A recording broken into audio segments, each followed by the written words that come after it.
पिता गुरु बंधु सखा, गुरु मातृ पिता गुरु बंधु सखा, गुरु मातृ पिता गुरु बंधु सखा, गुरु मातृ पिता गुरु बंधु सखा।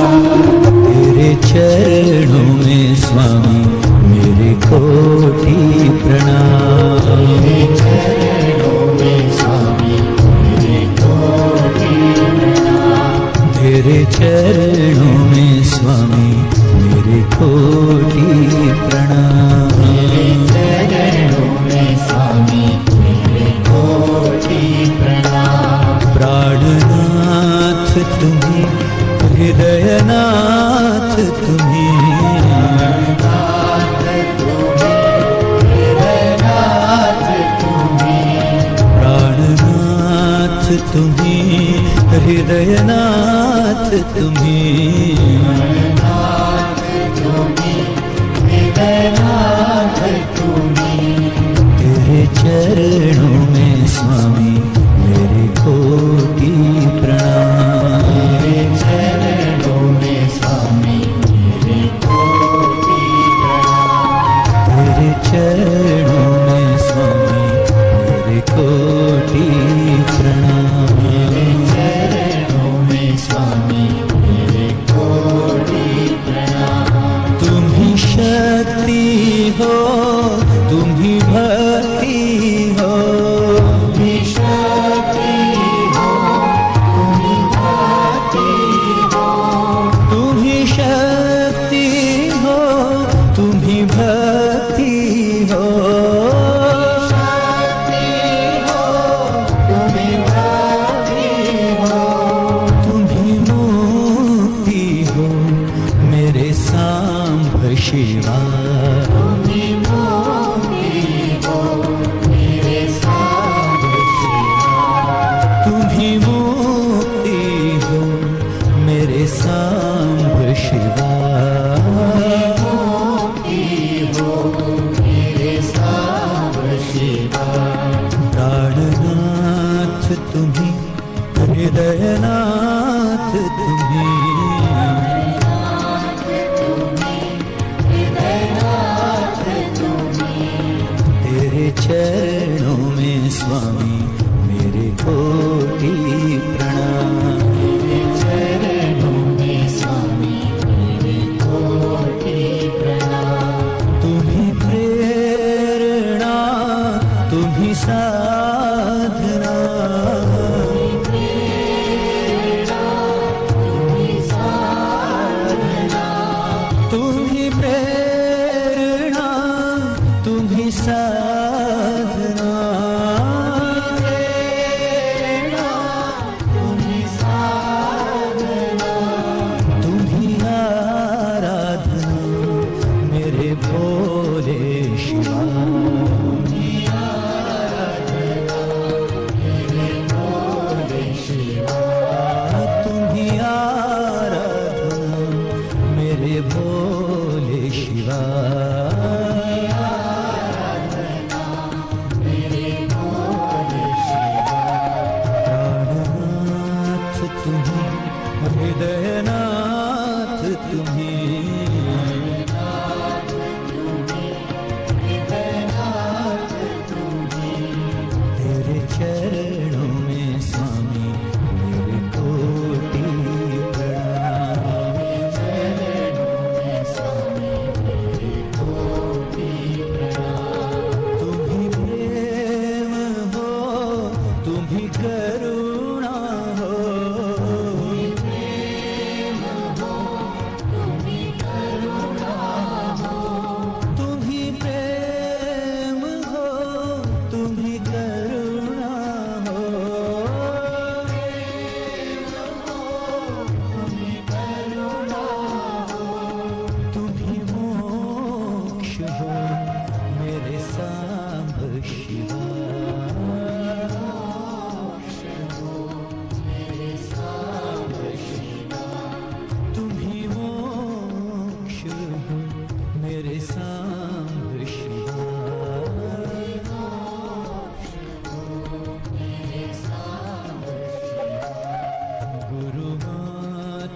पिता गुरु बंधु सखा।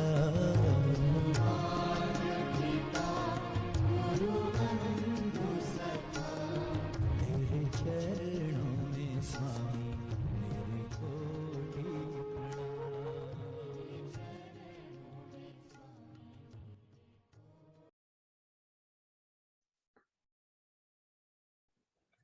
जब ये बात महसूस की राजा जनक ने, राजा भरत ने, तब तक देर हो गई थी। बच्चा तो था ही हिरण का, वो हिरण के झुंड के साथ भाग गया।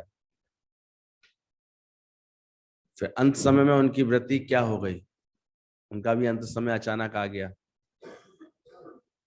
और वो हिरण हिरण की याद में, अरे वो मेरा बच्चा कहाँ गया, वो कहाँ गया, कहाँ चला गया, उस क्षण ही उनका शरीर भी छूट गया। इसलिए सावधानी हर वक्त की बोली गई है। क्या पता कौन सा पल तुम्हारा आखिरी हो। उनका तो योग ऐसा था कि उसी वक्त उनका आखिरी पल आया। अब आखिरी पल आया और सामने अचानक ही उसका उनका पाला हुआ वो हिरण गायब हो गया था, तो मन कहाँ चला गया। इसलिए अंत में कैसी मति है वैसी गति होती है। अंत में सामने बेर का पेड़ आ गया और पका हुआ बेर दिख गया और ये ख्याल आ गया, अरे ये नहीं खा पाया, तो मन कहाँ चला गया था, बेर में चला गया। तो इसलिए बहुत से लोग पूछते हैं लास्ट में, क्या बात कर रहे थे, अच्छा किसकी तरफ निगाह थी इनकी प्राण छूटते समय, क्या चिंतन था, कैसा था, कुछ तो बोला होगा हमारे लिए, हमारी पूछ तो नहीं रहे थे। रिश्ते नातेदार आके ऐसे कुरेदते हैं बातों को, या कभी प्राण कष्ट से छूट रहे होते हैं तो हम हैं चिंता नहीं करो ऐसे कर करके उसके दिमाग में मेरापन घुसाते हैं। गुरु जी कहते हैं सब अज्ञान की वृत्तियां होती हैं। ऐसे हम उनका उसका अज्ञान और बढ़ावा देते हैं।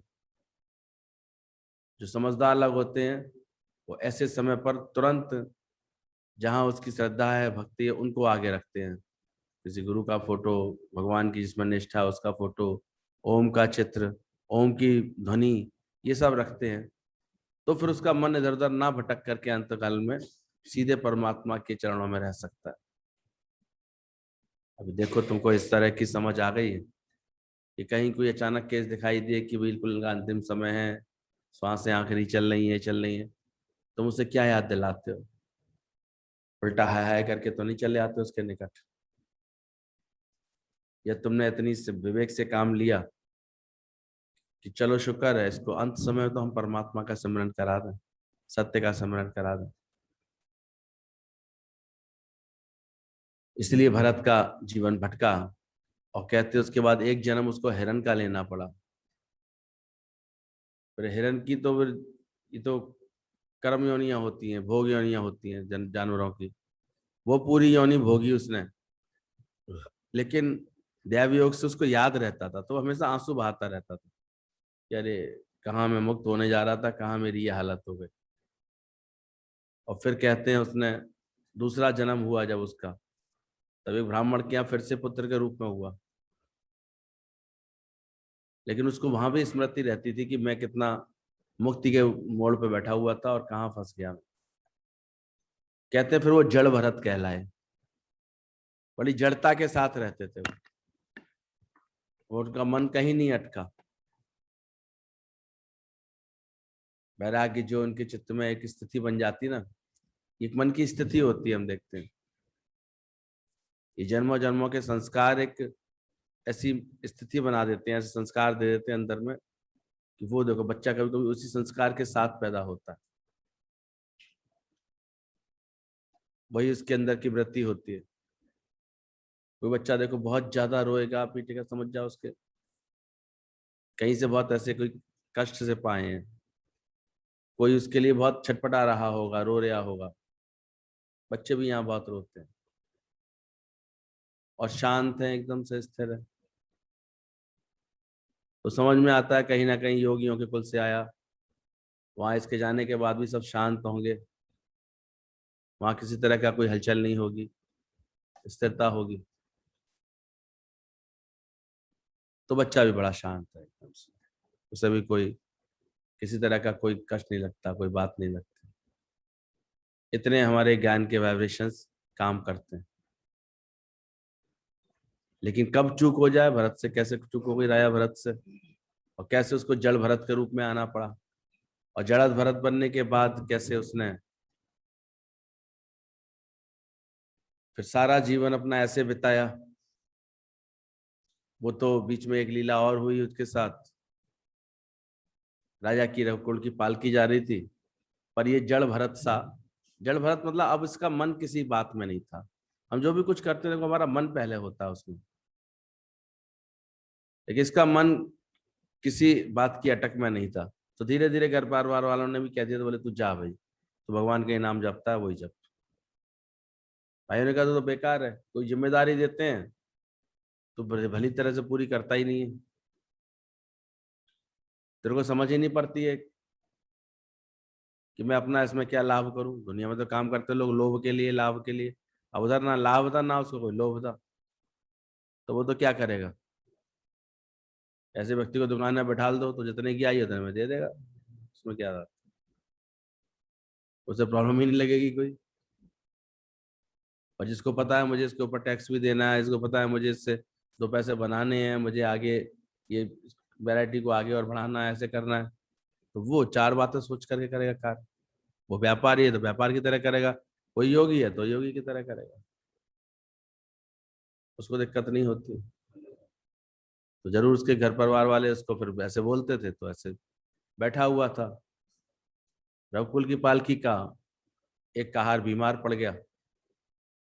कहते गमच्छी मार करके भी प्रारब्ध काम कराती है, तो प्रारब्ध से इसको ये दिख गया उनको सैनिकों को, ऐसे पकड़ लाए, चलो राजा की पालकी में एक आदमी की जरूरत है, चलो हट्टे घट्टे यहाँ बैठे हो, सुबह से कोई काम नहीं कर रहे हो, यहाँ से काम करो चलो। तो लग भी गया वो, लेकिन करा लगा जब, तो चल बहुत ऐसे उछल उछल के रहा था सावधानी से।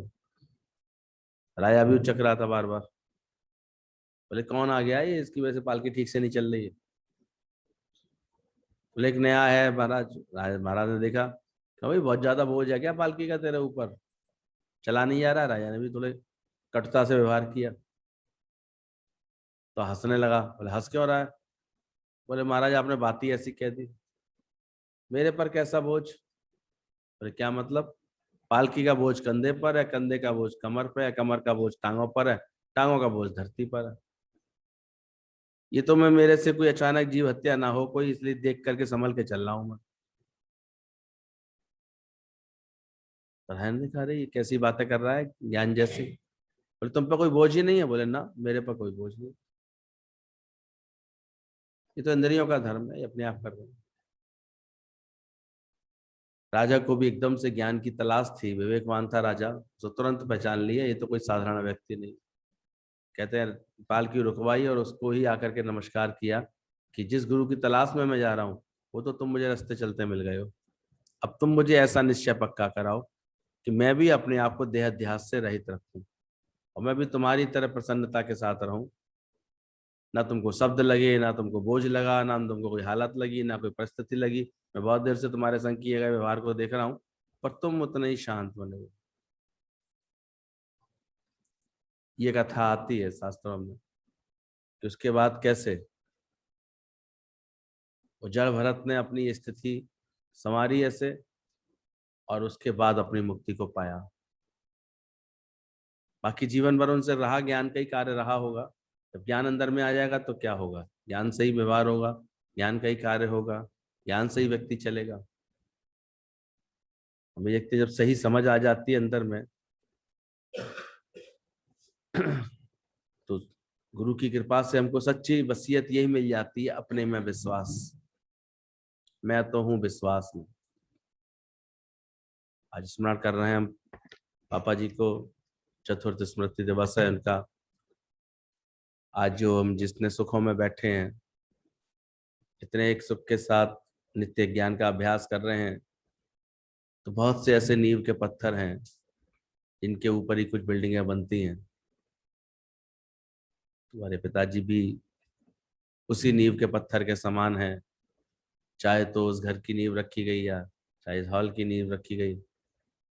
इतना हृदय से सहयोग, हमेशा पुत्र की भावना को आगे रख के चलना। हमने कोई भी बात की है, किसी भी तरह का भी आग्रह रखा, मान लेना तुरंत उसको, अपना कोई मत नहीं रखना उसमें।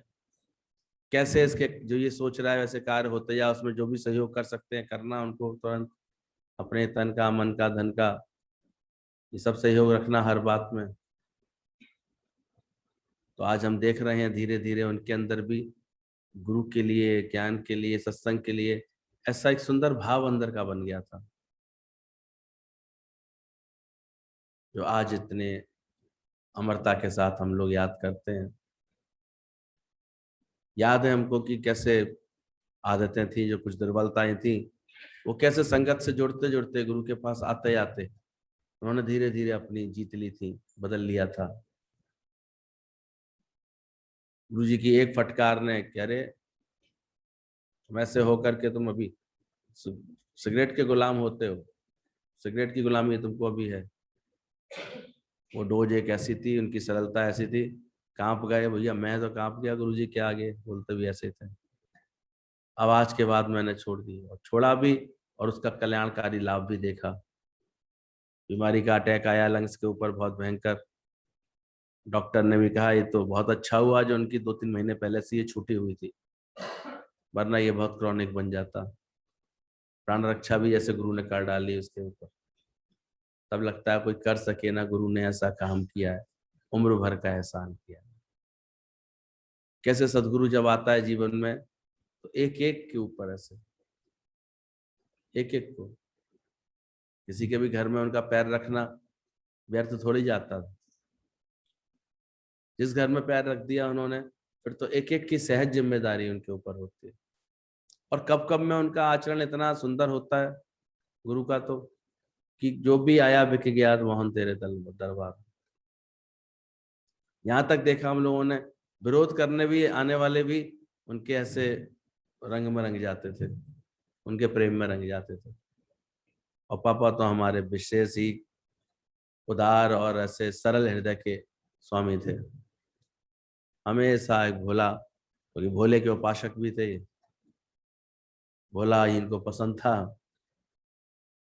और प्राण भी त्यागे तो इस श्रावण मास में ही इन्होंने अपने, बहुत लगन थी इनको। हमेशा सोमवार का व्रत, सावन के तो विशेष रूप से सारे सोमवार रखा करते थे, यथा निष्ठा जितना हो सकता था करते थे। शिव चालीसा, शिव स्तोत्र अच्छे से याद करते थे। कभी मंदिर में जाते थे तो उनको गाते थे। तो कहीं कहीं प्रियता होती है, तो शिव को लेकर के विशेष प्रियता थी।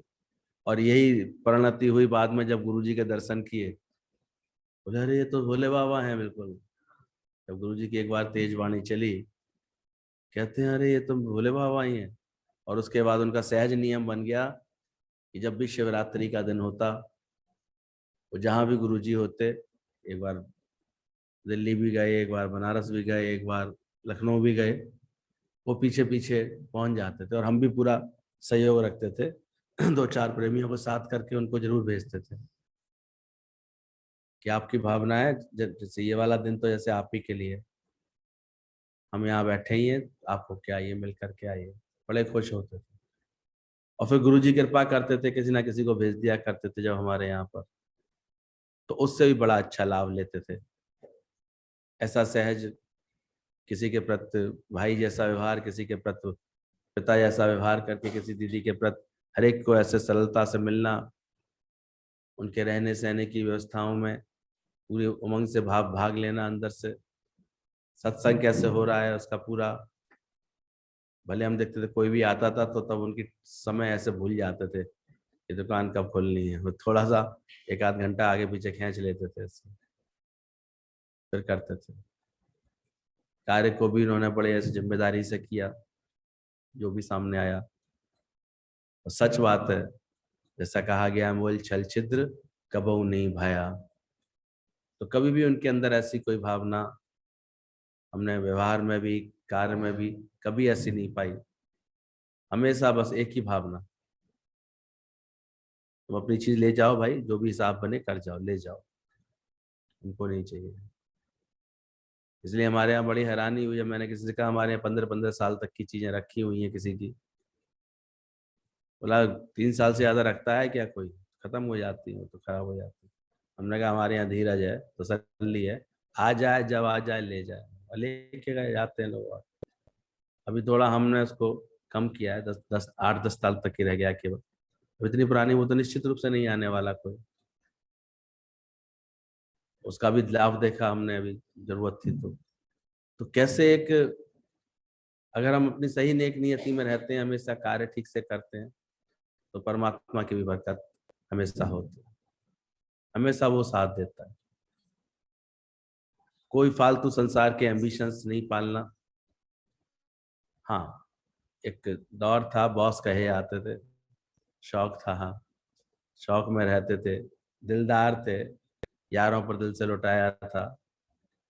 लेकिन वो भी सब बातें तभी तक थी जब तक कोई ज्ञान और गुरु से ऐसे सब जीवन नहीं जुड़ा। जैसे सत्संग से जुड़ते गए, गुरु गुरु के कदम पड़ गए जब से हमारे घर में, सब बातें एकदम कहाँ भूल गई, कहाँ गुजर गई, पता नहीं चला। कैसे पूरा सहयोग हमारे साथ रखा, हर बात में बढ़ चढ़ करके आना, पूरा भाव रखना, पूरी उदारता से चलना। और हम ही नहीं, सभी जो प्रेमी आते थे हमारे यहाँ पर, उन सबके साथ भी बड़ी प्रेम उदारता से व्यवहार करते, अंदर से भाव रखना, प्रेम देना। कुछ गुण ऐसे होते हैं जो व्यक्ति को अपनी दिव्यता में ही रखते हैं हमेशा। और ये यही हमारी सरलता जो होती है जीवन की, ये हमारी उन्नति कराती है। तो ध्यान रखना, नींद व मृत्यु में जो अंतर होता है, नींद से उठते हैं तो संसार दिखता है, और मृत्यु जब आती है तो संसार की प्रलय हो जाती है। बोला ऐसी गहरी नींद आ रही। ज्ञानी को एक तीसरी तरह की बात आती, गहरी नींद, कि जगत महल ना रहे दिखाई। कल ही बोला तो संतों की नींद जो होती है वो इस प्रकार की होती है, वो हमेशा अपनी आत्मा में जागते हैं और देह से उपराम हो जाते हैं। नींद से उठते ही संसार देखने लगता है, दुनिया की साधारण नींद से। लेकिन मृत्यु से संसार की प्रलय हो जाती है। इसलिए बोला गया है, bye death from your Guru, bye poverty from your गुरु। गुरु के साथ, गुरु की से समझ लेकर के ऐसी मौत खरीद करो। किसकी? अपने अहंकार की मौत, अपने आपे की मौत। तो फिर तुमको जो है, जैसे कि फिर संसार का दिखना, जैसे प्रलय हो गई। जीवन तो रहता है, जीवन तो जब तक इसकी सांसें हैं रहेगा, लेकिन अंदर उस आनंद के साथ झूमेगा वो व्यक्ति कि मैं जीते जी जग से मर गयो रे, आनंद भयो रामा आनंद। तो ये मौत, अपने अहम की मौत करके जो रहने लगता है, बैठता है, उसको देखो, फिर तो कोई बात नहीं लगेगी, कोई ख्याल नहीं चलेगा, किसी बात का टकराव नहीं होगा, किसी बात से कोई बैर विरोध नहीं होगा, एक खुशी रहेगी, हमेशा खुश रहना। तो ये स्वभाव बनने लगता है। संत की वसीयत भी यही होती है, अपने में अटूट विश्वास और गुरु में अटूट विश्वास। गुरु की कृपा से जो हमको वसीयत मिलती है, जो उसका ज्ञान मिलता है, उसका काम ही एक ही होता है, अपने में अटूट विश्वास। तू क्या नहीं, क्या नहीं है घट में तेरे। पहले ढूंढते थे भगवान कहीं बाहर होगा, कहीं ढूंढना है उसको, कहीं जानना है, शायद मंदिर में बैठा होगा, मन का हमेशा जाएंगे तो मिलेगा, पाड़ा वाली पे जाएंगे तो मिलेगा। और गुरु मिलता है, सबसे पहले धीरे धीरे हमारे जीवन में क्या डालता है? ऐसा अटूट विश्वास, मुझे विश्वास है तू मेरे साथ है, वो तो हर पल मेरे पास है। इस बात का एहसास है गुरु का काम, और कुछ नहीं। सदा वसत तुम साथ, कितना अंतर होता है। बाकी दुनिया में कोई ये विश्वास नहीं पैदा कराता हमारे अंदर, सब गंदा है, बंदा है, जीव है, जगत है, यही सब पक्का कराते रहते हैं। और गुरु के पास आते हैं, गुरु पहले ही दिन से बात पक्की कराता है, मान ना मान तू है भगवान, अपना मूल पहचान। देहाध्यास को हटाता जा, देख भगवान ही रह जाता है तेरे पास। तो ये अटूट विश्वास आता है, और फिर गुरु में भी अटूट विश्वास इसी वजह से आता है, जाना तो तुम्हें हो जाए, एवं ऊंचा होवे सोई तिस ऊंचे को जाने सोई। तो गुरु को भी वही पहचान पाते हैं जो पहले आत्म ज्ञान में निपुण होते हैं, खुद को आत्मा करके जानते हैं। इसलिए कोई सोचे पहले से ही आकर के गुरु को पहचान लेगा, नहीं पहचाने। खुद अपना जीवन देख करके गुरु के ज्ञान पर यकीन होता है।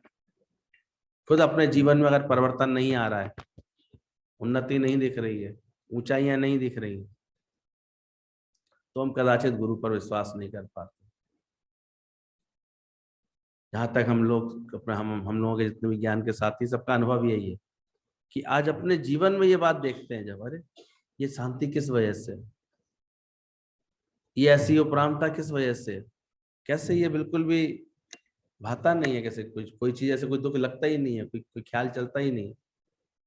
तो अंदर से लगता है वाह, गुरु मेरा कितना ऊंचा होगा, गुरु की कितनी गहरी मौज होगी। ऐसे सोचो, जब उसकी कृपा मात्र से मौज में इतना रह लेते हैं, तो वो कैसे मौज का सागर था, वो तो प्रेम का सागर था, वो कितना प्रेम में रहता हो।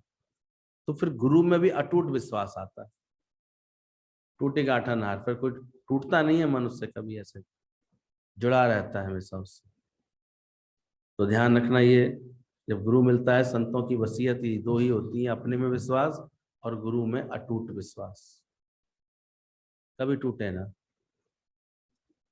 वरना तो मन ऐसा ही है, ठूठ लगी शायरी वगी, मतलब निकल गया फिर पहचानता नहीं। आज तो बड़ा ऐसे भाव था, आए थे भाव से, तो थोड़ा भाव बना, गुरु के लिए बहुत बना, उसके बाद फिर सत्संग वत्संग सब गायब गायब उसके दिमाग से, फिर माया धंधे में फंसा रहता है। तो ऐसे भाव का कोई लाभ नहीं रहता है। पर एक का अटूट होता है विश्वास, गुरु मेरा रखा है, तो अपने जीवन की हर बात में ऐसे उसके गुरु प्रकट होता है, सत्संग प्रकट होता है, वो हर बात पूछ के चलता है गुरु से। जब भी हमारा जाना होता था, मैंने बताया इसका प्रोग्राम बन गया है, ये जाएगा, रात की गाड़ी से जाएगा या सुबह वाली गाड़ी से जाएगा। एक छोटे से 4 लाइन, बड़े सुंदर, लिखावट भी बहुत उनकी, बहुत सुंदर शब्दों में लिखा करते थे वो। एक कागज बना, लिख करके, छोटा सा लेटर लिख करके चुपचाप रख देते थे। और हमारी भी आदत नहीं थी उसको पढ़ने की, क्योंकि इन्होंने गुरुजी के लिए लिखा है, बोले गुरुजी को देना। फिर कभी दादी भी लिखती थी, दादी के लेटर के पीछे लिख देते थे, जिसको पहले संकल्प आया वो पहले लिख करके। पर वो लेटर हमारे यहाँ से जाता जरूर था।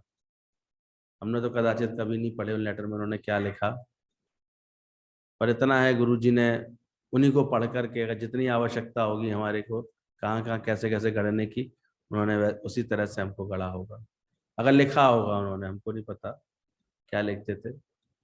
हमको शुरू से किसी की बात व्यर्थ में जानने का कभी ऐसे अच्छा नहीं लगता था, शौक नहीं लगता था। हाँ प्रेम, हाँ एक बार जरूर रक्षाबंधन का लेटर गुरुजी ने खुद सबके बीच में पढ़ के सुना दिया था, देखो इसकी दादी ने कितना अच्छा लिखा है। तो भाव थे उनके, उनका प्रेम था। सबकी अपनी अपनी श्रद्धा होती है गुरु में, सबको अपनी लगन होती है। उनकी पुकार होती थी तभी गुरुजी भी हम देखते थे, आते थे, क्योंकि हमने तो देखा है जो सत्संग के लगन में है, हम लोग तो मिलते ही रहते थे। हम लोग कभी कहते थे तो उल्टे ही डांट पड़ती थी, तो मिल तो लेते हो यहाँ करके, क्या घड़ी घड़ी सब तुम अपने घर बुलाते रहते हो। तो इसी तरह से टाल दिया जाता था। लेकिन जब कभी ये लोग ऐसे खींचते थे या बुलाते थे, तो फिर उनसे इनकार नहीं होता। फिर वो समझ जाते थे हाँ अब समय आ गया, ये लोग भी, दादी का भी बुलावा आ रहा है, क्या बुला। तो कहीं गहरी बात होती है इसमें, क्योंकि जब हमारे घर परिवार से सबकी पुकार होती है, गुरु का चरण तभी पढ़ते हैं, ऐसे नहीं पढ़ते आसानी से।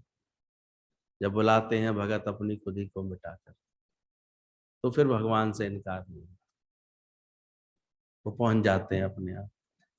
वो कहीं ना कहीं भाव होता है, भक्ति होती है, उसका सम्मान करते हैं। गुरुजी भी प्यार से दादी जी बोला करती थी, पापा जी बोला करते थे, तो उनका तो क्या प्रेम देने का अंदाज ही बड़ा निराला होता था। और अब तो कोई चिंता नहीं है, पापा जी ऐसे करके जब पूछते थे, तो जैसे उनके पूछने मात्र से लगता था कि सब कुछ मिल गया।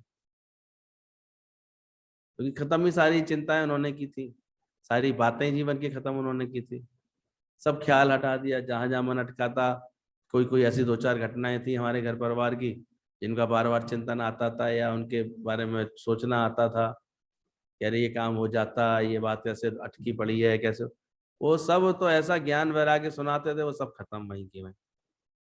क्या करेंगे, इतना है, इतने कोई खुश होकर के संभाल ले, मिले ना मिले क्या करना, उसके अंदर की चाह ही निकाल दे। कभी एक टॉपिक ही हुआ करता था कि फलानी चीज जो हमारी, एक हमारे 250-300 ग्राम सोने का कोई ऐसे केवल उस पर रख दिया गया था कहीं पर, जवान पर, इतने तोले सोना, तब हुआ करते होंगे। अब वो केस भी जीत गए थे, सब हो गए थे, पर वो थोड़ा सोना जिसके पास दब गया सो दब ही गया। कहा भी गया उसको बहुत बार मीटिंग में बैठी, पर वो देने को तैयार नहीं होता था। वो अपने परिवार के झगड़े बता देता था कि हमारे परिवार में झगड़े में उनमें चला गया, उनमें। तो एक कहीं ना कहीं रहती थी, कहीं भी कोई आस बनती दिखती थी, कहीं भगवान के मंदिर गए तो प्रभु वो कला काम निपटवा दो, लगता था बहुत है। ये भी, वो भी हमारा खास रखा गया था, दादी का सारा सोना पुराना। लेकिन हमने देखा कि धीरे धीरे ऐसा ज्ञान का असर हुआ कि उसका चिंतन ही निकल गया दिमाग से सारा। क्या लिखा था वो, दादी के अंदर तक से निकल गया सारा। पापा कहना अरे मरण तो हमें पर कमी है क्या, बहुत है, जो है उसको ही खर्च लें, खा लें पहले। नहीं तो अज्ञान तो यही था ना, पकड़े रहता था, कोई बात हो गई कुछ ये भी मिल जाता, ऐसे हो जाता, या द्वेष पाल के बैठते थे कभी पहले, हमारे संग देखो ऐसे किया, हमारे संग ऐसा किया। वो भी यानी कहाँ गायब हो गई, अब तो एक सहज प्रेम लगा सबके प्रति, सब बहुत अच्छे हैं, कोई बुरा नहीं है, हमें क्या लेना देना है। क्योंकि ये कार्य इतना बड़ा आता गया सामने, ज्ञान का कार्य आता गया, इसलिए निष्काम होकर के ये कार्य आ जाए जीवन में, ये बड़ी कृपा होती है गुरु की। नित्य नित्य सत्संगत में राखे, ये सदगुरु की कृपा है। इसलिए जो रोज सत्संग नहीं कर पाते तो समझ जाना कहीं अभी गुरु की पूरी कृपा मिली नहीं है। नहीं तो बंदा मुड़ मुड़ दर तेरे आवे, मुड़ मुड़ के तुम उसके दर पे आओगे, सत्संग के दर पे आओगे। और हमारे ऐसा तो एडवांटेज रखता ही भगवान सत्संग में,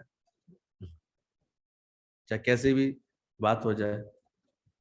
कभी तबीयत भी कभी ऐसी उलट पुलट होती है, तब भी हमको तो ये विश्वास होता है कि अपने 9 सवा 9 तक फिट हो जाएगा, शरीर से पहुंच जाएगा, कर लेगा। तो कितना शुक्राना करेंगे। तो अंदर देखना, अपने में अटूट विश्वास और गुरु में अटूट विश्वास जब आ जाता है तो संत जब मिलते हैं जीवन में, तो संत का अर्थ भी हमारे जीवन में आ जाता है, सत्यता, नम्रता और त्याग भावना। सत्यता, कभी भी हमने किसी आचरण में कोई झूठ और फरेब का सहारा लेते नहीं देखा, जो है जैसी है वैसे ही बस बोलते देखा, बताते देखा। इसलिए कभी भी सोचा ही नहीं, जिसका है वही लेके जाए, हमारा है दे जाओ, और नहीं दे रहे, नहीं दे पा रहे हो, कोई बात नहीं। हमेशा ऐसी भावना से उनको कार्य करते देखा, तो सहज सत्यता रही उनके साथ, कभी कोई दिक्कत नहीं हुई। करता है भगवान, ना जाने कैसे करा देता है, कैसे पहुंचाता है, करता के हाथ हजार, वो कैसे बरकतें कर देता है अपने आप। तो सत्यता, नम्रता और बोला त्याग भावना। जब नम्रता की भावना होती है अंदर में, जब किसी के आगे भी आपस को जो कछु ना जनावे, सोई पंडित फिर झूल ना पावे। झुका हुआ है ज्ञानवान सबके आगे, विनम्र है, और बोला त्याग भावना के साथ जो जीता है, तो समझो संत है। उसके अंदर में सब बातें ऐसे छूटी हुई है, जो प्राप्त है उतना ही पर्याप्त है उसके लिए। और संत का मतलब क्या होता है, तो जब गुरु का संबंध होता है हमारे से, तो शुरू में तो भले ही हम कामना के संबंध से बंध के आते हैं। गुरु मिलता है तो अनेक कामनाएं भी अंदर में होती हैं, उससे पहले मंदिर ठिकाने जाते थे वो कामनाएं होती थी, तो कामनाओं का संबंध हमारा शुरू में जुड़ता है गुरु के पास आकर। यहाँ भी आस बनी रहती है कि हमारी ये सब बातें ठीक हो जाए, ये सब बातें अच्छी हो जाए। लेकिन गुरु भी ऐसी प्रेम की चाशनी पिलाना और ज्ञान की घुटी पिलाना जानता है अच्छी तरह। बैठते बैठते बैठते बैठते ऐसी पहले तो मदहोशी देता है, ज्ञान का इतना सुकून देता है अंदर, समझ देता है कि अपने अपने विसर गई सब तात पर आई। सुनते सुनते सुनते सुनते एक मात्र प्रेम का संबंध रह जाता है। गुरु के साथ भी कौन सा संबंध आ जाता है? प्रेम का संबंध। भाई अच्छे लगने लगे आप, हमें अच्छे लगने लगे, प्रेम है भाई। तो क्यों जाते हैं? हमारा प्रेम है। अरे रोज रोज सत्संग में क्यों जाते हो? तो पूछता है तो हमारे पास जवाब नहीं होता कि क्या बताएं भाई, ये प्रेम समझेगी नहीं, समझ ही नहीं रहा है। ये कौन सी बात है, क्यों जाते हैं? हमारा घर है भाई, हमारा हमारा सत्संग है, हमें हमें प्रेम है। कोई कोई कामना पूरी होती है, वो तो कब की सारी पूरी कर दी गुरु ने हमारी। ऐसा ज्ञान सुनाया, ऐसी सच सुना देता है गुरु कि कामना सारी कमी की निशानी थी, तो कमियां सारी अपने आप पूरी जाती, इच्छा मात्र अविद्या सब खत्म हो जाता है। फिर कामना का संबंध थोड़ी रह जाता है गुरु से। फिर शुरू की बात अलग है, 2 4 6 साल मान लो ये इच्छा हमारी पूरी हो जाए, गुरु के पास इसी इच्छा से आ रहा है। लेकिन उसके बाद तो फिर देखो कौन सा रह जाता संबंध गुरु से, प्रेम का संबंध रह जाता।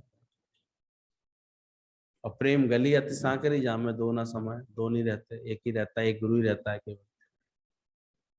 तो फिर हम हर बात पूछ करके समझ कर से करेंगे। और जब ऐसा प्रेम हो जाता है गुरु से, तो वही संबंध भरते भरते फिर श्रद्धा का संबंध बन जाता है। श्रद्धा बलवती हो जाती है।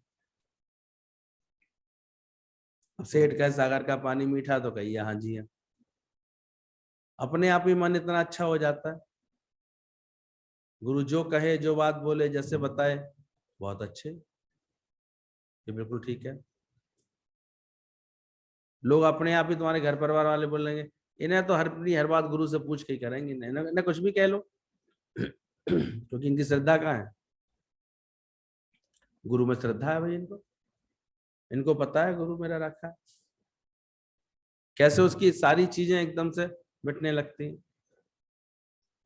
श्रद्धावानम लभते ज्ञानम।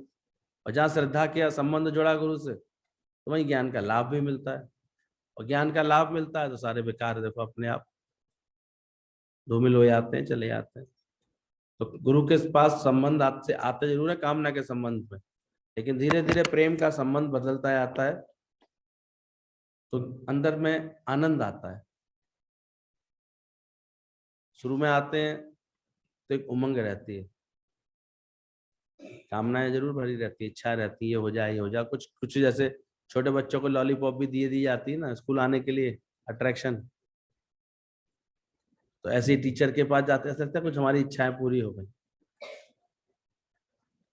पहले सूखे सड़े से थे, लेकिन गुरु मिला, सत्संग मिला, देखो कैसे एक हरे भरे से नहीं हुए।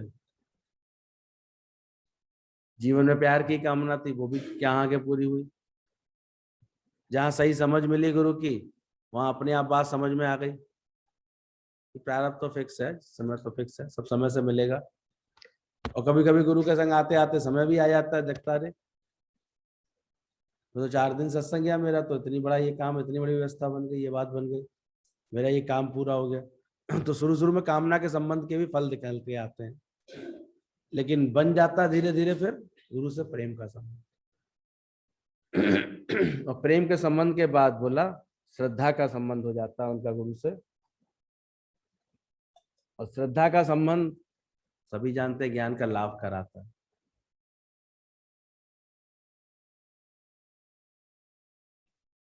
अब रह नहीं पाता, नित नित आए बिना, प्रेम किए बिना, गुरु की हर आज्ञा पर अपना जीवन गढ़े बिना, गुरु अगर उसको निष्कामी प्रेरणा दे रहा है तो उसमें सेवा करते हुए उसका जीवन चलता रहता है हमेशा ऐसे।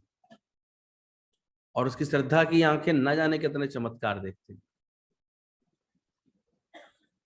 इसलिए दिखते हैं। कह रहे कैसे देखो, किसी किसी का भाव भक्ति इतनी अच्छी हो जाती है, इतनी चढ़ी हुई होती है, तो वो देखता है अपने जीवन में। श्रद्धा उसको अनेक चमत्कार दिखाती है, अनेक बात दिखाती है। हम तो हैरान थे वो गुरुजी का रूप, बस पता नहीं किसी ने कह दिया होगा, ये लड़की को स्मेल आई कमरे में सिगरेट की, बात गुरुजी तक पहुंच गई। मुझे कहा कौन था जो ऊपर जेंट्स के रूम में सिगरेट पीता रहा, सिगरेट की स्मेल आ रही, दबी जहाँ से बात पहुंच गई, गौरव के पापा जी आए हैं। वो चुपचाप बेचारे, कौन में पिया है होंगे ने कहा। लेकिन गुरुजी का तो उस दिन शिव भोले का तो कल्याण करना था। ऐसी वाणी चली, ऐसी वाणी चली, ऐसी हिला देने वाली बातें निकली गुरुजी के अंदर से, तो वास्तव में पापा बुरी तरह हिल गए। हिले क्या, उसी क्षण उनके अंदर ऐसा संकल्प दृढ़ करा दिया उन्होंने कि अब बस कभी नहीं। और जिसके लिए हम सब, उनके यार दोस्त, घर परिवार वाले कब से 30-30 साल से उनसे कह रहे थे, अरे भाई छोड़ो, कुछ ये अच्छी चीज नहीं है, ये खराब कर रही थी, तो नहीं छूटती। जबकि चेन स्मोकिंग स्मोकर जैसे इनका थी प्रवृत्ति, लेकिन गुरु ने कर दिया काम पूरा, एक ही रात में उद्धार कर दिया। अब वो इतने प्यार के रूप में मिली उनको, उसके बाद वो पूरे एकदम बदलते चले गए। श्रद्धा आ जाए, भक्ति आ जाए गुरु से, तो क्या नहीं कर सकता, क्या नहीं मिलता। ये तो जब तक हमें पूरा प्यार मिला नहीं, तभी तक हम ऐसे सोचते हैं। हमारे अंदर से तो ये बात नहीं छूटी, छूट जाएगी जिस दिन गुरु की अगर पड़ गई नजर, अगर कस कर, सब बदल जाती थी बातें। तो फिर बाद में रह जाता है केवल एक भक्ति का संबंध, सच्चे भगत का बस गुरु की भक्ति रह जाती है। और गुरु भक्ति सबसे ऊंची बोला गया, सब साधन का मूल है, दुर्लभ सद्गुरु प्रेम। ये भक्ति जब आ जाती है अंदर में, तो सब कुछ बदल जाता है। विवेकानंद से पूछा, अंधविश्वास करना चाहिए, करना जरूरी है क्या? तो उसने बोला, जिस पर तुम्हारा विश्वास है उसको अंधा नहीं होना चाहिए। कहते हैं गुरु के लिए क्या अंधविश्वास होना चाहिए? बोले हाँ, विश्वास तो होता ही अंधा है। श्रद्धा के क्या कोई आंखें होती हैं? श्रद्धा मतलब आपने अब उसके ऊपर श्रद्धा रख दी, बस भाव खत्म। लेकिन एक बात बहुत जरूरी है, बोले वो क्या? जिस पर तुम्हारी श्रद्धा है उसको अंधा नहीं होना चाहिए। तुम्हारी जरूर अंध श्रद्धा हो, लेकिन गुरु अंधा ना हो। गुरु तो हमेशा तुम्हें सत्य पर टिकाए। अगर गुरु होगा अंधा, यानी पूर्ण नहीं होगा, तो फिर तुम्हारी श्रद्धा उसके प्रति बेकार चली जाएगी, वो कोई लाभ नहीं देगी। और हम लोग तो भाग्यशाली हैं कि ऐसे गुरु जो पूरी जागृति में, सिवाय आत्मा के दूसरी बात पक्का ही नहीं कराते कभी किसी को। उन्हें बाहर से किसी भी माया में ऐसे प्रलोभन ही नहीं, प्रयोजन ही नहीं होता उनका अंदर से। ऐसे गुरु का मिलना हुआ, तो समझना कि अंधविश्वास करना जरूरी नहीं है, जरूरी है, पर कैसा तुम्हारा विश्वास करना, जिस पर तुम्हारा विश्वास है उसका अंधा होना जरूरी नहीं है। तुम्हारा विश्वास ऐसा पूरा होना चाहिए।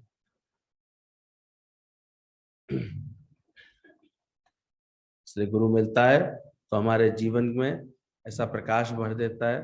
बोला एल से लाइट आ जाती है, लॉफुल हो जाता है जीवन, लाफिंग वाला जीवन हो जाता है।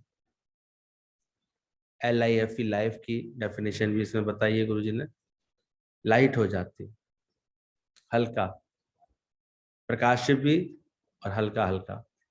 पूर्ण गुरु मिलाए रहे क्यों ना हल्के हल्के। पहले चिंताओं का, फिक्रों का, फालतू के ख्यालों का एक बोझ लेके चलते थे, और अब जब गुरु मिल जाता है तो लाइट हो जाते, लॉफुल हो जाते। अब देखो कायदे से चलता है, जो कायदे में चलने लगे उन्हें फायदा भी होने लगा। तो हर चीज आपकी बड़ी सिस्टम में आने लगती है अगर ज्ञान से लगन जुड़ती है, गुरु की कृपा होती है। गुरु से अगर जीवन जुड़ा होगा तो जीवन देखो अपने आप व्यवस्थित होगा। कितना व्यवस्थित जीवन पड़ा था। 11-11, 12 बजे तक नहाने धोने का ही होश नहीं रहता था किसी को, और अभी सब अपने घर की सेवाएं पूरी करके हमको विश्वास है, और फिर तत्परता से फ्री होकर के 9 बजे तक पूरा पहुंचने की कोशिश करते हैं। और अब तो इतना प्यार कितने का बढ़ गया, सुबह सुबह उठ करके ही वाणी लगा लेते हैं, वाणी सुनते सुनते ही कार्य होते रहते हैं। कितना जीवन एक अनुशासन में आता चला गया। झिड़कना भिड़कना, मन चलाना, टेंशन देना, टेंशन में रहना कितना छुटा दिया है गुरु ने। तो लॉफुल हो गया, एक नियम से चल रहा है जीवन, कानून से चल रहा है। रोला लाफिंग, गुरु से हमें जीवन में लाफिंग मिलती है, मुस्कुराना, शुक्राना, ये सुंदर आचरण मिलता है जीवन में। फिर आई से बोला इंडिपेंडेंट, निराधार। सारा दुख आधार लेने के कारण होता है। मुझे कहते थे तुम्हें किसके आधार की जरूरत है, बताओ क्या नहीं है तुम अकेले कर सकती हो। स्त्रियों को हम देखते हैं व्यर्थ के दुख मानती है, हमें डॉक्टर पर नहीं ले गए, डॉक्टर पर नहीं ले गए, क्यों? तुम्हें खुद जाकर के अपने को दिखा पाने का हौसला क्यों नहीं आ रहा है? कब तक व्यर्थ के आधार लेके चलोगे? खुद कमजोर बने रहते हैं, आधार ढूंढते रहते हैं और मन मन के सहारे टूटते हैं। ये रस्म पुरानी है। ले जाए बहुत अच्छा है, लेकिन उसके बाद तुम्हारा अपना जीवन है, तुम्हारा अपना, तो खुद तुमको ठीक करना चाहिए, अच्छा रखना चाहिए, शौक होना चाहिए इस चीज का। हम अपने कर्म तो ठीक से करेंगे नहीं, दोष लगाने में तत्परता दिखा देंगे। देखो पूछा नहीं, समझा नहीं, हमें कुछ किया नहीं। लेकिन गुरु मिलता है तो हमको इंडिपेंडेंट बनाता है। सही लगन अगर गुरु की होगी ना, तो तुम्हारा सत्संग में भी आना जाना सब इंडिपेंडेंट होगा। शुरू में जरूर हम दो जोड़े जोड़े में आते हैं, लेकिन उसके बाद अपनी लगन इतनी पक्की हो जानी चाहिए। ऐसा गुरु सब, क्या हुआ हम अकेले जा सकते हैं, देखा है हमने, बाहर जाएंगे ऐसे बैठ के चले जाएंगे। तो ये कमजोरियां अंदर पाल के बैठते ना, आधार चाहिए, सहारा चाहिए, इस काम के लिए किसी का तो आधार चाहिए, कोई तो हो, ये सब धीरे धीरे छूट जाते हैं। गुरु प्रैक्टिस करा देता है, मुझे गर्ज न और सहारों की, एक तेरा सहारा काफी। और जिस क्षण ऐसी ताकत आ जाती है अंदर में कि सारे कार्य आप अपनी आप कुशलता से करने लगते हैं, देखो आपका आत्मविश्वास आ जाता है आपको, फिर किसी का सहारा नहीं पकड़ो।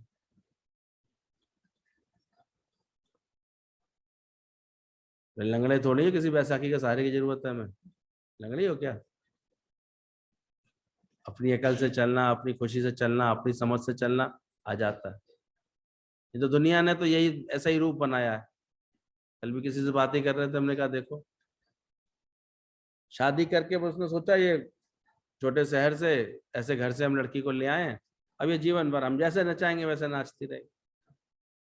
5-6 साल तो उसने बेचारी ने देखा सारा नाटक अच्छी तरह,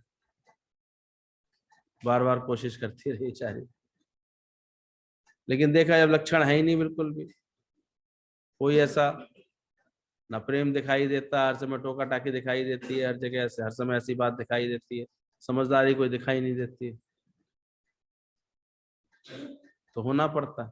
अभी ज्ञान की ताकत और मिल जाए अच्छे से, देखो तो बिना ज्ञान के सब एक दूसरे को कितना व्यर्थ का शोषण करते हैं।